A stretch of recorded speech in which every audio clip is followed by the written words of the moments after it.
آگے جب سپرد خاک کریں وہاں حشرات الارض اس کو تنگ نہ کریں۔ یہ کیا جواب ہے اور کیا میسج ہے ہمارے لیے کہ ہم سب نے خاک میں جانا ہے، ہماری بھائی ہمارے رشتہ دار ہمیں بیری کے پتوں سے اس لیے نہلائیں گے کہ کیڑے مکوڑے کہیں قریب نہ آ جائیں، ہم سب نے اکیلے اس قبر میں جانا ہے۔ اللہ تعالیٰ سے دعا ہے ہماری مغفرت فرمائے اور ہمیں قبر کے کیڑے مکوڑوں سے بھی محفوظ فرمائے۔ میں محمد فاروق اتاری کوڈولا محمد سے، میرا سوال یہ ہے کیا ہم بالوں میں کلر لگا سکتے ہیں آج کل جو چل رہے ہیں؟ مقدس اوراق جو ہوتے ہیں قرآنی یا دوسرے رسائل وغیرہ ان کو کافی لوگ جلا دیتے ہیں، تو کیا وہ جائز ہے؟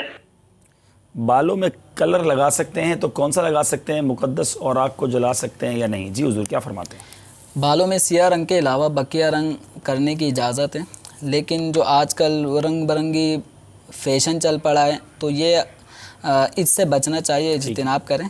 ویسے اگر کوئی اپنے بالوں میں کوئی کلر کرنا چاہتا ہے، جیسے مہندی کا کلر کرنا چاہتا ہے، پیلا رنگ کرنا چاہتا ہے، گولڈن کلر کرنا چاہتا ہے، شرن یہ بلیک کے علاوہ جائز، بلیک کے علاوہ بقیہ سارے کلر جائز۔ اچھا آج کل وہ ڈارک براؤن کے نام پر بھی بلیک ہی ہوتا ہے، لوگ کہتے ہیں لکھا ڈبی پر ڈارک براؤن تھا، حالانکہ نظر آ رہا ہوتا ہے سارا بلیک کر دیا ہے۔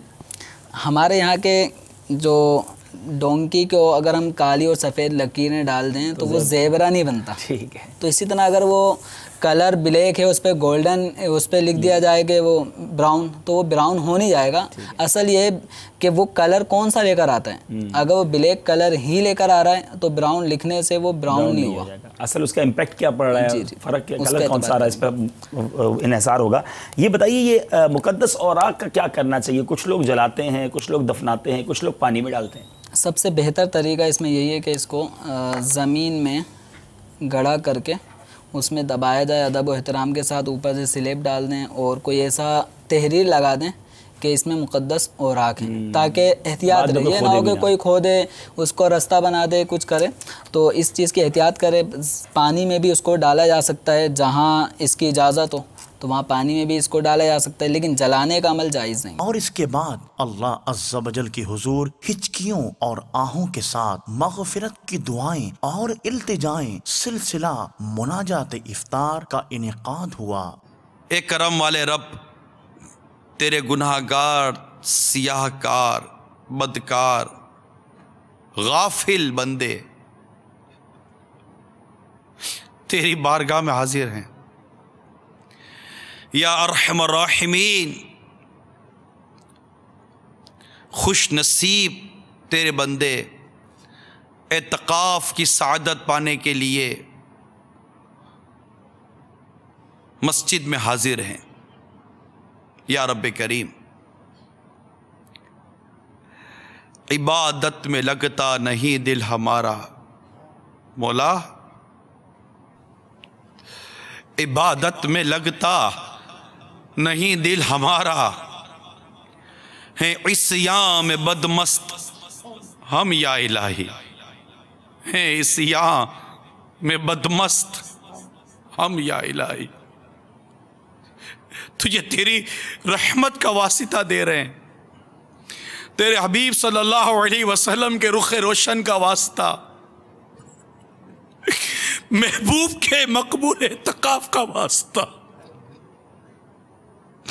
جو محبوب کریم صلی اللہ علیہ وسلم نے اعتکاف کیے، مولا کریم ان اعتکاف کی ایک کی گھڑی کا واسطہ، مولا کریم ہمارے گناہوں کو معاف کر دے، ہمارے گناہ بخش دے، ہمیں بخش دے مولا، ہمیں بے حساب جنت میں داخل عطا فرما دے۔ نارے دوزخ سے مجھ کو امان دے، مغفرت کر کے باغ جنان دے، نارے دوزخ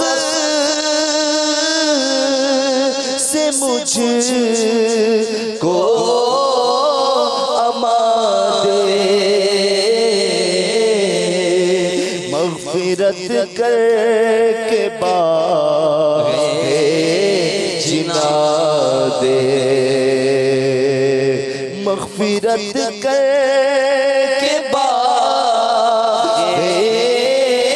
جنان مغفرت کر کے باغ جنا دے کر دے رحمت میری التجا ہے عاجزانہ میری التجا ہے مولا کر دے رحمت میری التجا ہے یا خدا تجھ سے میری دعا ہے مغفرت کا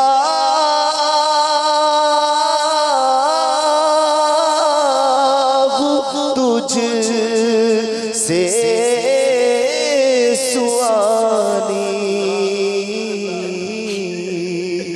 پھیرنا اپنے در سے نہ خالی مغفرت کا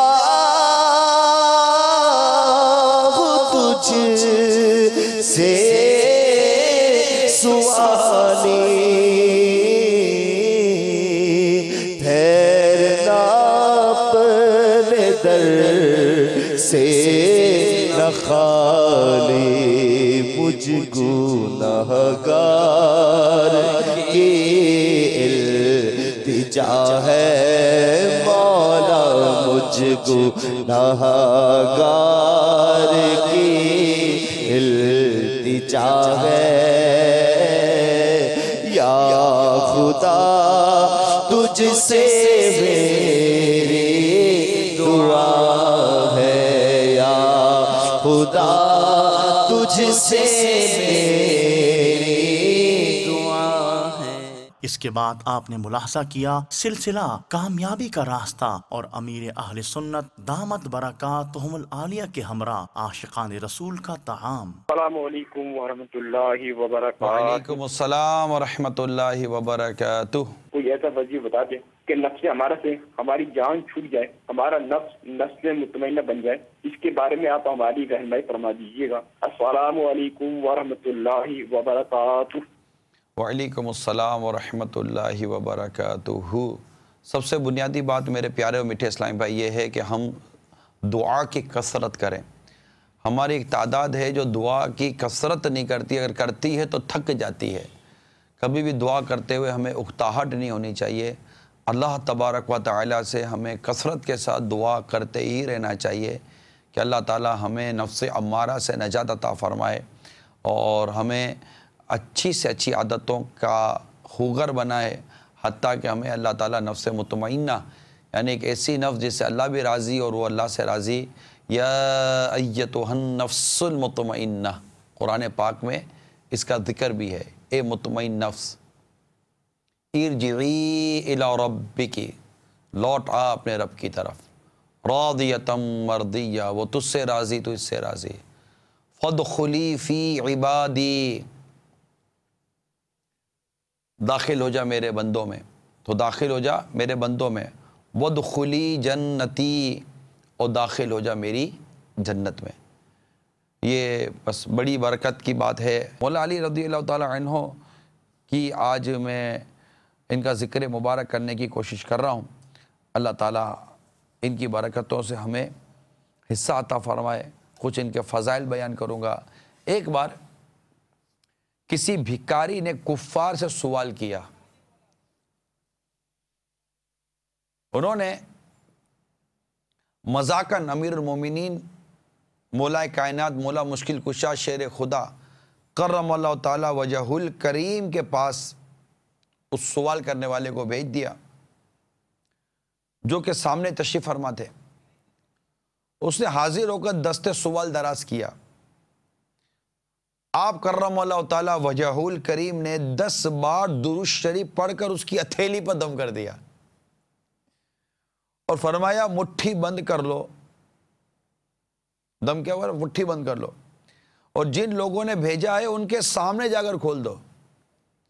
اب کفار ہنس رہے تھے کہ خالی پھونک مارنے سے کیا ہوتا ہے، مگر جب سائل نے ان کے سامنے جا کر مٹھی کھولی تو وہ سونے کے دیناروں سے بھری ہوئی تھی۔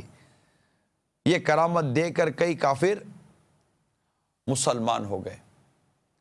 تو یہ میرے آقا مولا مشکل کشا شیر خدا کرم اللہ تعالیٰ وجہ الکریم کی شان ہے، اور آپ بہت زبردست با کرامت صحابی تھے، اتنی کرامتیں آپ سے، اتنی کرامتیں، اللہ اللہ اللہ۔ اور کمال دیکھیے، حضرت سیدنا ابن مسعود رضی اللہ تعالیٰ عنہ فرماتے ہیں کہ میں شہنشاہ مدینہ صلی اللہ تعالیٰ علیہ وسلم کی خدمت میں حاضر تھا، کسی نے امیر المومنین مولا علی کرم اللہ تعالیٰ وجہ الکریم کے بارے میں دریافت کیا تو آپ صلی اللہ علیہ وآلہ وسلم نے ارشاد فرمایا، حکمت و دانائی کو 10 حصوں میں تقسیم کیا گیا، حکمت و دانائی کو 10 حصوں میں تقسیم کیا گیا، 9 حصے حضرت علی کو اور 1 حصہ اور لوگوں کو عطا کیا گیا۔ یہ ہے میرے آقا مولا علی کرم اللہ تعالیٰ وجہ الکریم کی علم و دانائی اور حکمت سے مالا مال آپ کی شخصیت۔ اسی حضرت عبداللہ بن مسعود رضی اللہ تعالیٰ عنہ فرماتے ہیں کہ بے شک قرآن مجید 7 حروف پر اترا ہے، اور ان میں سے ہر حرف کا ظاہر بھی ہے اور باطن بھی، اور امیر المومنین مولا علی کرم اللہ تعالیٰ وجہ الکریم ایسے عالم ہیں جن کے پاس ظاہر و باطن دونوں علم ہیں۔ یہ شان ہے میرے آقا مولا علی کرم اللہ تعالیٰ وجہ الکریم کی۔ حضرت ابو سعید خدری رضی اللہ تعالیٰ عنہ سے مروی ہے کہ بعض لوگوں نے سرکار مدینہ صلی اللہ تعالیٰ علیہ وآلہ وسلم کی خدمت میں امیر المومنین مولا علی کرم اللہ تعالیٰ وجہ الکریم کی شکایت کی۔ آپ صلی اللہ تعالیٰ علیہ وسلم نے یہ سن کر ممبر پر تشریف فرما ہوئے اور خطبہ دیتے ہوئے ارشاد فرمایا، لوگوں علی کے بارے میں شکایت نہ کرو، علی کے بارے میں شکایت نہ کرو، اللہ تعالیٰ کی قسم وہ سب سے زیادہ خوف خدا رکھنے والے ہیں۔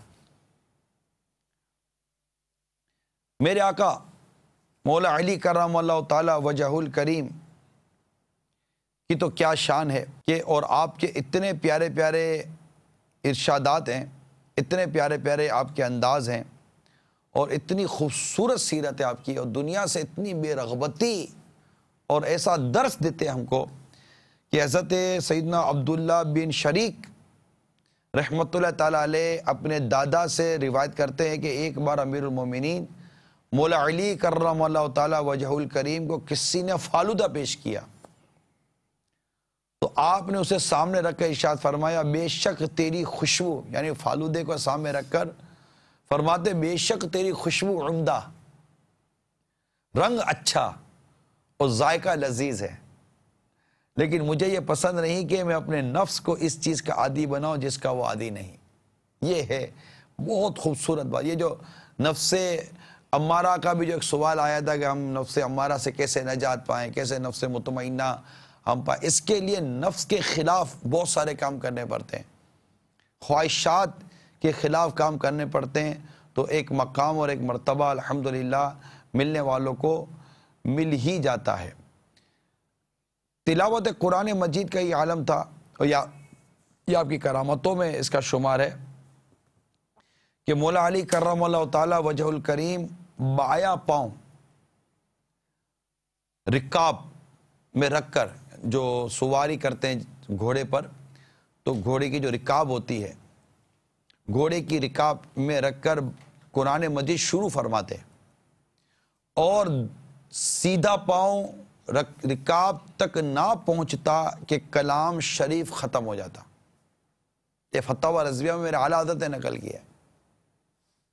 یہ کرامت ہے میرے مولا علی کرم اللہ تعالیٰ وجہ الکریم کی کہ اتنی دیر میں یہ پورا قرآن ختم کر لیتے تھے۔ نماز کی کیفیت دیکھیے کہ جب نماز کا وقت آتا تو آپ پر کپ کپی طاری ہو جاتی اور چہرے کا رنگ بدل جاتا۔ عرض کی جاتی ہے امیر المومنین آپ کو کیا ہوا؟ فرماتے امانت ادا کرنے کا وقت آ گیا ہے۔ اس امانت کو اللہ تعالیٰ نے زمین اور آسمان اور پہاڑوں پر پیش کیا تو انہوں نے اسے اٹھانے سے انکار کر دیا اور ڈر گئے، جبکہ میں یعنی ابن آدم نے اسے اٹھا لیا۔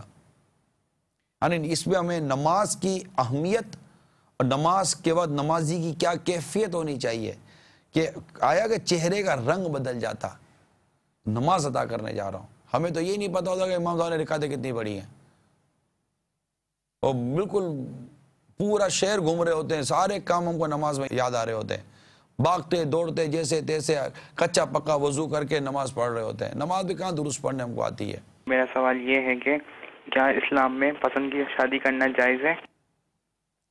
پسند کی شادی کے حوالے سے میں نے کل یا پرسوں بھی امیر سنت کی کتاب پردے کے بارے میں سوال جواب کے متعلق عرض کیا تھا۔ ہمارے یہاں جو دیکھیں پسند کی شادی ایک سوال کا ایک مطلقاً یوں دو لفظوں میں جواب نہیں ہو جائے گا۔ ہمارے یہاں پسند کرنے کے جو انداز ہے نا وہ بڑے عجیب و غریب ہیں۔ ہمارے پسند کرنے کے لیے پہلے وہ ساری دوستیاں ہوتی ہیں، تحفے تحائف ہوتے ہیں، پھر گھر والوں کہتے ہیں میری سے دوستی ہو گئی ہے، میری کلاس میں پڑھتی تھی، میری کالج میں پڑھتی تھی، میری آفس میں کام کرتی ہے، میرے محلے میں رہتی ہے، اس سے بات چیت ملاقاتیں تحفے تحائف دینے والے نہ جانے اس طرح کے یا دیگر حوالے سے کئی حرام و ناجائز کام کا ارتکاب ہوتا ہے۔ تو اس طرح پسند کی شادی تو شادی اپنی جگہ پر ہے، لیکن یہ سارے جو امور ہیں اجنبی لڑکیوں کے ساتھ اس طرح کے مطلب کہ ملنا جلنا، پھر ان سے ان کا گرل فرینڈ بننا، پھر ان کو تحفے تحائف دینا، پھر ان سے بلا اجازت شرعی بات چیت کرنا، اور بھی بہت سارے ایسے خرابیاں برائیاں اور بعض گناہ ان افعال میں شامل ہیں۔ البتہ پسند کی بات جہاں تک ہے تو ٹھیک ہے، شادی سے پہلے لڑکے کے پاس یہ شرعاً اس کو اجازت ہے کہ وہ لڑکی کو پسند کر لے، یہی پسند، اور پسند کیا کہیں گے آپ، پسند کر لے، اور اس کے بھی مختلف راستے ہیں حیا بھرے اور شریعت کے دائرے میں رہتے ہوئے کہ اس کو یہ پتہ چل جائے کہ وہ لڑکی کیسی ہے، تو اس انداز سے وہ پسند کی شادی کر سکتا ہے۔ اس کے طریقے ہیں جو ہمارے موجودہ جو طریقہ پسند کی شادی کرنے کے اوپر چلا ہے کہ پہلے تو وہ ٹھیک ٹھاک گناہوں کا سلسلہ ہوتا ہے اور پھر کہتے ہیں جناب مجھے لڑکی پسند ہے، اور پھر ماں باپ نہ مانے یا کف نہ ملے، یعنی رشتہ پراپر نہ ملے اور اس طرح کی چیزیں ہوں تو پھر فتنے فساد لڑائی جھگڑے، ماں باپ کی ناراضگی اور وہ جناب وہ احتجاج اور پھر وہ بھوک ہڑتال اور نہ جانے کیا کہ وہ مر جائیں گے، خودکشی کر لیں گے، اس طرح کے۔ اب مجھے بتائیے کہ اس کی کہاں کتنی اجازت ملے گی ان تمام تر چیزوں میں پڑھنے کی؟ شرافت کی زندگی گزاریں، بہتر زندگی گزاریں اور نارمل رہیں۔ بالفرد کوئی عورت آپ کو پہلی نظر میں اچھی لگ گئی، یعنی آپ کی نظر اٹھی اور کوئی لڑکی آپ کی آنکھوں کی طرف آئی اور آپ کو اس سے عشق ہو گیا، اب دوسری نظر نہیں اٹھانی، اور اس عشق کو اس نے اس پر بھی ظاہر نہیں کیا اور یہ عشق کو لے کر بیٹھا رہا اور گناہ سے بھی بچتا رہا، ہر طرح کے فتنے فساد سے اپنے آپ کو بچاتا رہا، اور اسی عشق میں اگر گھل کر مر گیا تو ایسے شخص کو شہید کہا گیا ہے اس کو۔ اب ایسا عشق کہاں سے لائیں گے آپ؟ اسلامی بہنیں اس میں شرم و حیا سے کام لیں، کسی غیر مرد سے رابطے میں نہ رہیں، نہ موبائل فون کے ذریعے رابطے میں رہیں، نہ SMS کے ذریعے رابطے میں رہیں، نہ سوشل ویب سائٹس کے ذریعے رابطے میں رہیں، نہ ای میلز کے ذریعے رابطے میں رہیں، نہ ہی کسی اور سافٹ ویئر میسیجز جو پہنچانے کے جو ذرائع ہیں اس کے ذریعے رابطے میں رہیں۔ اللہ اور اس کے رسول کی رضا کی خاطر پلیز حیا کیجئے، اجنبی مردوں سے یوں بھاگیے جیسے کہ کوئی زہریلے سانپ سے بھاگتا ہے۔ اسی طرح اسلامی بھائی بھی اجنبی لڑکیوں سے بالکل دور رہیں۔ اسلام نے جو ہماری حدود بیان کی ہیں ان حدود میں رہیں، ان قیودات میں رہیں گے، انشاءاللہ تعالی ہم بھی خیر و عافیت سے رہیں گے اور ہماری وجہ سے ہمارا معاشرہ بھی خیر و عافیت سے رہ سکتا ہے۔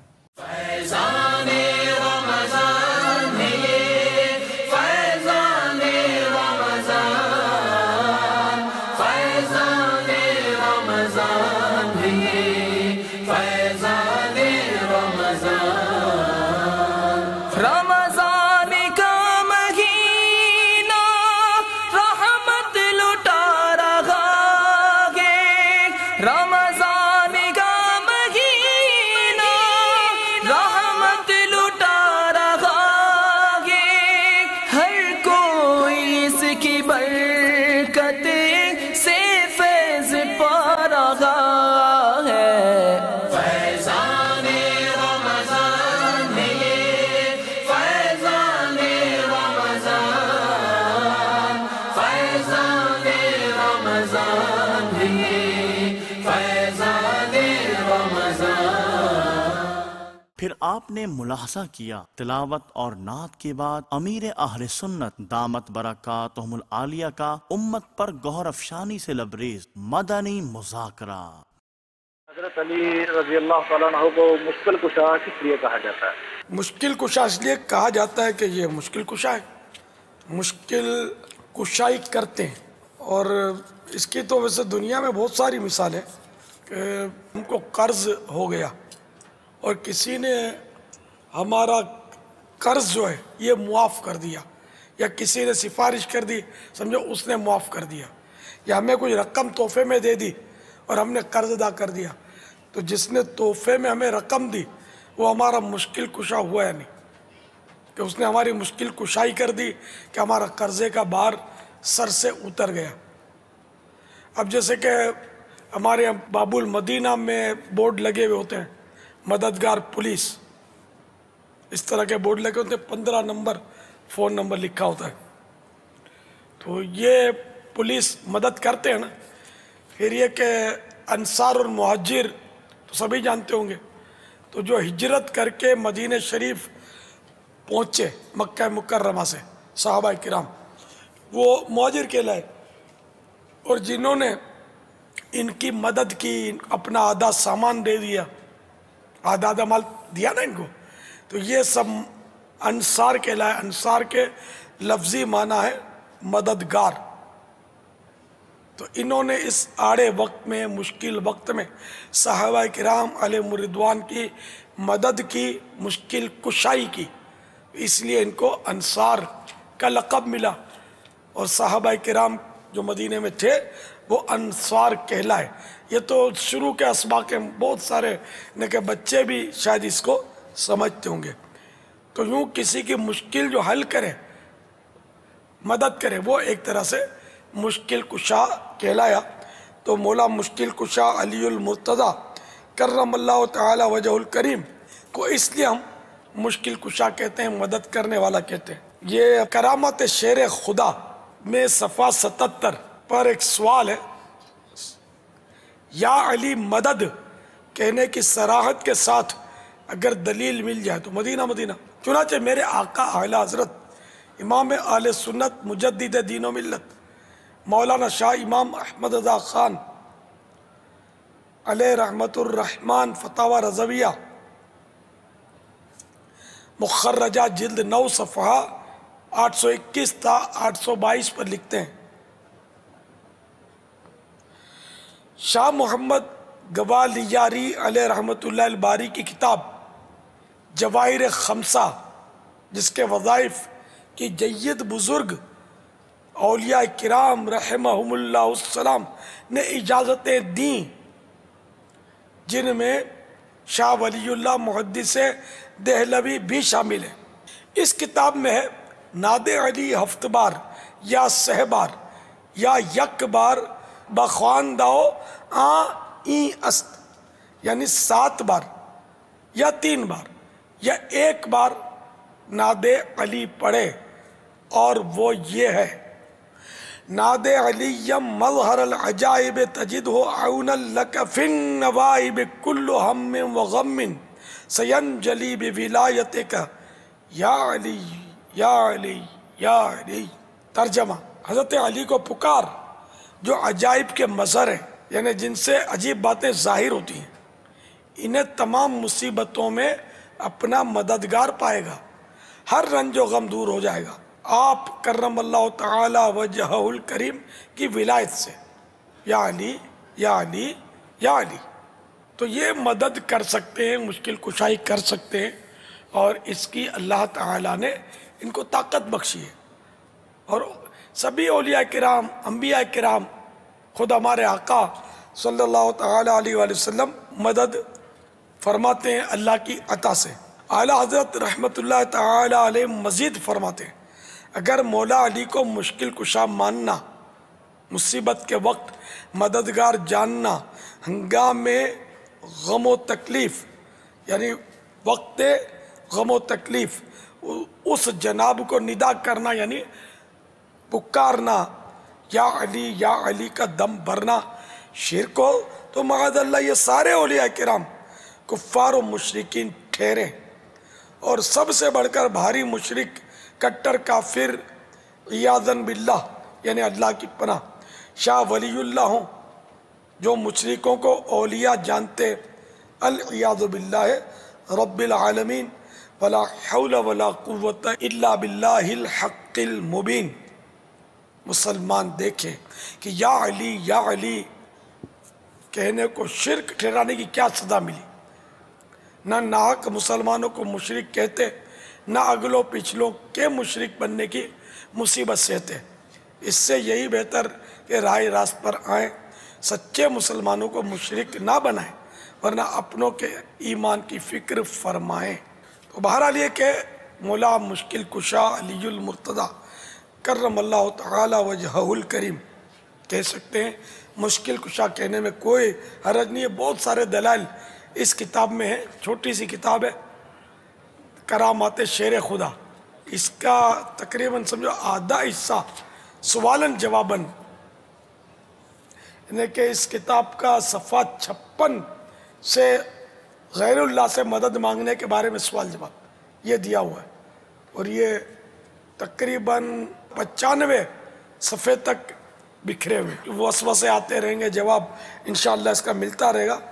یہ پڑھ کر میں امید کرتا ہوں کہ دل مطمئن ہو جائے گا اور آپ بھی پکار اٹھیں گے فیضان مشکل کشا انشاءاللہ۔ یا علی المرتضی مولا علی مشکل کشا، آپ ہیں شیر خدا مولا علی مشکل کشا، آپ ہیں شیر خدا مولا علی مشکل کشا، یا علی مولا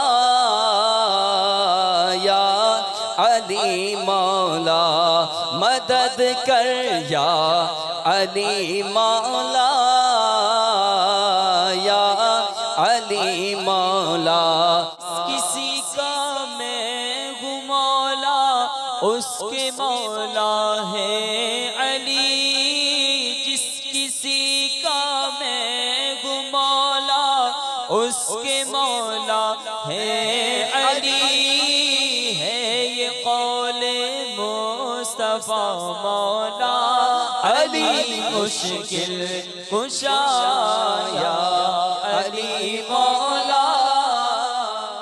مدنی مذاکرے کے بعد دیکھا سلسلہ فیضان سحری اور امیر اہل سنت دامت برکاتہم العالیہ کی سحری کے مناظر۔ آج کے سلسلے میں ہم انشاءاللہ مولا کائنات مولا علی شیر خدا کرم اللہ تعالی وجہ الکریم کی سیرت، آپ کے فضائل اور مناقب پر انشاءاللہ کچھ مدنی پھول حاصل کریں گے۔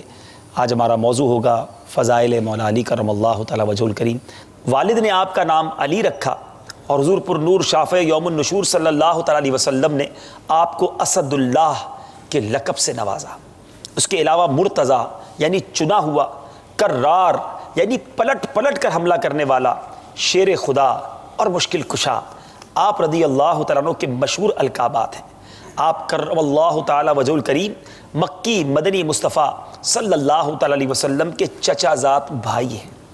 خلیفہ چہرم جانشین رسول زوج بطول حضرت سیدنا علی بن ابی طالب رضی اللہ تعالیٰ عنہ کی کنیت ابو الحسن اور ابو تراب ہے، اور آپ 10 سال کی عمر ہی میں دائرہ اسلام میں داخل ہو گئے تھے اور نبی پاک علیہ السلام کے زیر تربیت رہے۔ تا دم حیات آپ کی امداد و نصرت اور دین اسلام کی حمایت میں مصروف رہے۔ آپ مہاجرین اولین اور عشرہ مبشرہ میں شامل ہونے اور دیگر خصوصی درجات سے مشرف ہونے کی بنا پر بہت ہی زیادہ ممتاز حیثیت رکھتے ہیں۔ غزوہ بدر، غزوہ احد، غزوہ خندق، تمام اسلامی جنگوں میں اپنی بے پناہ شجاعت کے ساتھ آپ شرکت فرماتے رہے اور کفار کے بڑے بڑے نامور آپ کی تلوار ذوالفقار کے قاہرانہ وار سے واصل نار ہوئے۔ امیر المومنین حضرت سیدنا عثمان غنی رضی اللہ عنہ کی شہادت کے بعد انصار و مہاجرین نے دست بابرکت پر بیعت کر کے آپ کو امیر المومنین منتخب کیا اور 4 برس 8 ماہ 9 دن تک مسند خلافت پر رونق افروز رہے۔ 17 یا 19 رمضان مبارک کو ایک خبیث خارجی کے قاتلانہ حملے سے شدید زخمی ہو گئے اور 21 رمضان مبارک یکشنبہ یعنی اتوار کی رات جام شہادت نوش فرما گئے۔ اے میرے میٹھے اور پیارے اسلام، مختصر سے یہ تعارف تھا۔ کرم اللہ تعالی وجہ الکریم انہیں کہا جاتا ہے، اس کی کیا وجہ ہے؟ جزوی طور پر فضائل میں بعض صحابہ کو دوسروں پر فضیلت حاصل ہے، انہی میں سے سیدنا علی شیر خدا رضی اللہ تعالیٰ عنہ، اور ان خصوصیات میں سے آپ کا ایک یہ لقب بھی ہے کہ آپ کے نام کے ساتھ جو ہے وہ کرم اللہ تعالی وجہ الکریم لکھا جاتا ہے، بولا جاتا ہے، اور اس کی وجہ یہ بیان کی گئی. اس کا مفہوم یہ ہے کہ اللہ تبارک و تعالی ان کے وجہ کریم کو، ان کے چہرہ پر انور کو مزید کرامت عطا فرمائے، عزت عطا فرمائے اور برکت عطا فرمائے. تو اس کی وجہ یہ ہے کہ آپ کی خصوصیت ہے کہ اسلام لانے سے پہلے اور اسلام لانے کے بعد کبھی بھی آپ کا چہرہ انور جو ہے وہ کسی بت کے سامنے نہ جھکا تھا. کیا بات ہے. حالانکہ جس زمانے کے اندر آپ کی ولادت ہوئی اور سرکار صلی اللہ تعالی وسلم کے اظہار نبوت سے پہلے بھی آپ مکے میں رہتے تھے اور وہاں پر آپ کا بچپن گزرا، اور مکے کے اندر ایک بہت بڑی تعداد، بلکہ ظاہر ہے کہ اظہار اسلام سے پہلے سوائے چند لوگوں کے تقریباً تمام ہی لوگ وہ بت پرستی میں مبتلا تھے، شرک کے اندر مبتلا تھے. لیکن اللہ تبارک و تعالیٰ نے بعض نفوس قدسیہ کو اسلام آوری سے پہلے بھی ان برے کاموں سے محفوظ رکھا تھا. ان میں سے حضرت علی رضی اللہ تعالیٰ عنہ ہے. تو اس فضیلت کی وجہ سے کہ آپ کا چہرہ کبھی کسی بت کے سامنے نہ جھکا، آپ رضی اللہ تعالیٰ عنہ کے نام کے ساتھ یہ لقب اور یہ دعا استعمال کی جاتی ہے. ایک مرتبہ نہر فرات، اس میں طغیانی آ گئی، اوور فلو ہو گیا، سیلاب آ گیا. نہر میں طوفان آ جائے، سیلاب آ جائے، اس کو بڑا مشکل ہوتا ہے روکنا. نارملی پشتے لگائے جاتے ہیں، پل بنائے جاتے ہیں، ڈیم بنائے جاتے ہیں، مگر دیکھو اللہ والوں سے لوگوں کو محبت شروع سے چلی آ رہی ہے. اس وقت کے لوگ مولا علی کرم اللہ تعالی وجہ الکریم کی بارگاہ میں آئے کہ حضور نہر فرات جو ہے اس میں بڑی طغیانی ہے، ہماری کھیتیاں غرقاب ہو گئی ہیں، ہم برباد ہو رہے ہیں، مدد کیجئے. یعنی اولیاء اللہ سے، صحابہ سے، نیک لوگوں کے پاس مصیبت کے وقت جانا، انہیں پکارنا، یہ پرانا طریقہ ہے. بہرحال مولا علی کرم اللہ تعالی وجہ الکریم نے یہ نہ فرمایا کہ میرے پاس کیوں آئے ہو. آپ نے کیا کیا؟ سبحان اللہ. دیکھیں اب تبرکات سے کیا برکتیں ملتی ہیں. آپ نے نبی پاک علیہ الصلوۃ والسلام کا جبہ مبارک پہنا، پیارے آقا علیہ الصلوۃ والسلام نے ایک امامہ عطا کیا تھا، وہ لیا. آپ گھوڑے پر سوار ہوئے، حسنین کریمین کو بھی ساتھ لے لیا اور نہر فرات کے کنارے جاتے ہیں. اور کیا کیا آپ نے؟ وہاں 2 رکعت نفل ادا کی. اس کے بعد اپنی عصا سے، اپنی چھڑی سے اشارہ کیا. ایک اشارہ کیا تو نہر فرات کا پانی 1 گز کم ہو گیا. آپ نے دوسرا اشارہ کیا، مزید 1 گز کم ہو گیا. تیسرا اشارہ کیا، مزید کم ہو گیا، اور طوفان جو سیلاب تھا وہ بھی تھم گیا. لوگوں نے کہا حضور بس کیجئے. تو اب یہ ہے میرے پیارے اسلامی بھائیوں اللہ والوں کی طاقت اللہ کی عطا سے. شاعر لکھتا ہے نا، چاہیں تو اشاروں سے اپنے کایا ہی پلٹ دے دنیا کی. یہ شان ہے ان کے غلاموں کی، سرکار کا عالم کیا ہوگا.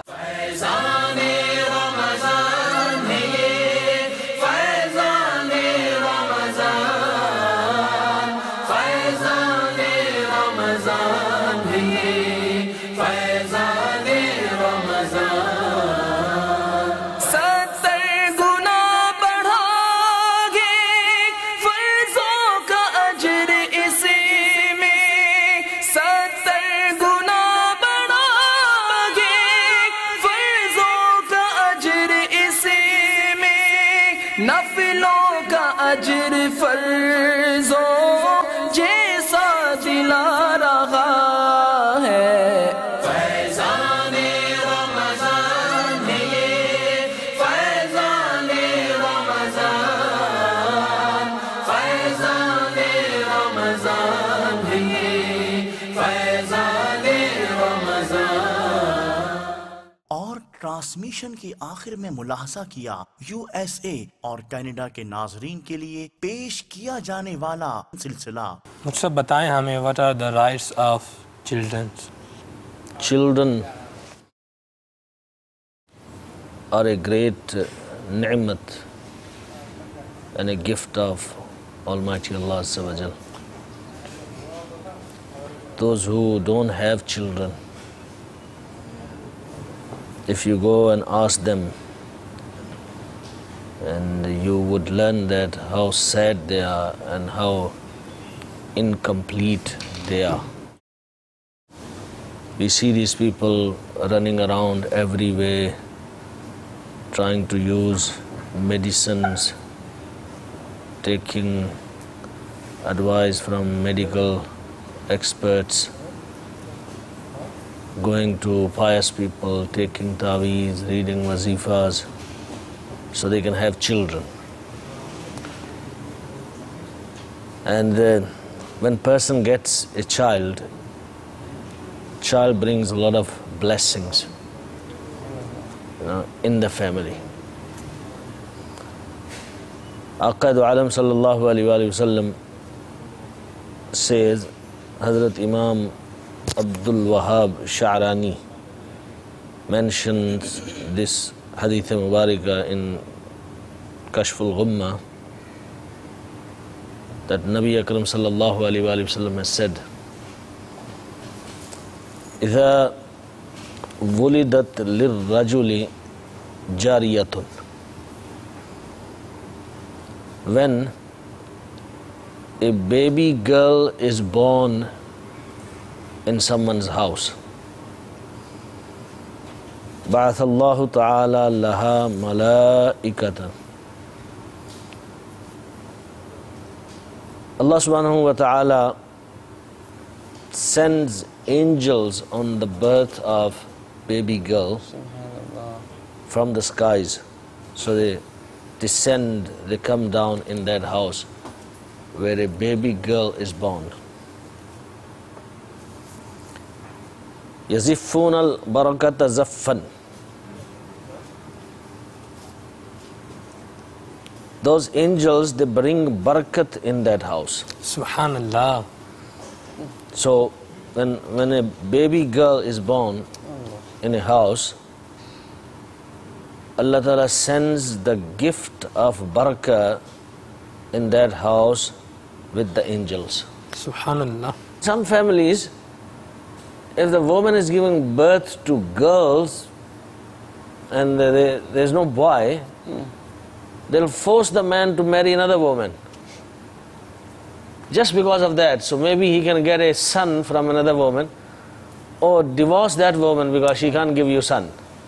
But they're missing the point. That awlad is awlad. Whether you have son or you have daughter, on the day of judgment, they'll still leave you. Allah. But the ties would be broken, rishta would be broken.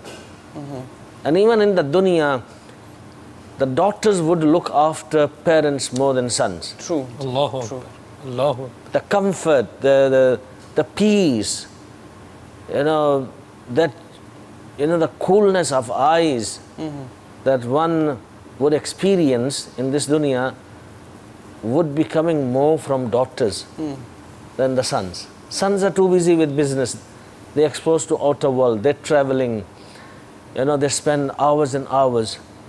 The more money they make, the more time they spend. They come back tired. They don't even have time for their own kids, for their own wives. Come late, tired, sleep, get up early, then. Where do they have time to see their parents and spend time with them and serve them and make their khidmat? To instill the love of Rasulullah sallallahu alaihi wasallam in their heart, that the parents, if they lead by example, if they are practical on performing the sunnah in their life, and they make the sunnah part of their life, the child will see this, listen to this, and in this way that love of Nabi sallallahu alaihi wasallam, the love of the sunnah will enter into their heart, because we know that the love of Rasulullah sallallahu alaihi wasallam is the foundation of iman. So the best way is word and deed. That parents just talk, but if they don't perform, if they don't translate that talking into action, then this has less effect on the child. If they are doing the action, then the child is seeing, observing and learning as well, and it's easier for them to practice.